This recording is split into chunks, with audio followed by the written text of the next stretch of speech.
البطوليه. ادي المحاولات ممكن يبقى فيها خطوره. شوقي السعيد، الجباس خطيره جدا، الجباس يا سلام على الهدف، جوه جول الهدف الاول لنادي دجله.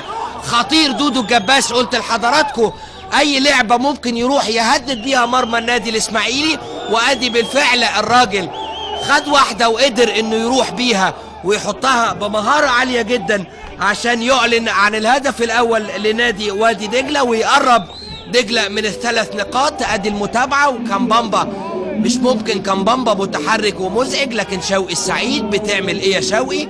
بتغلط مع دودو الجباس. الراجل ده ما ينفعش مدافع يغلط معاه. خدها من قدامه شوقي السعيد، كان ممكن يأمنها شوقي السعيد افضل من كده، لكن الحقيقه خدها بمهاره عاليه دودو الجباس وحطها بقى في الزاويه الميته او الزاويه الصعبه بالنسبه لعصام الحضري عشان يبقى الهدف الاول لدجله مع الدقيقه 37 من عمر الشوط الثاني.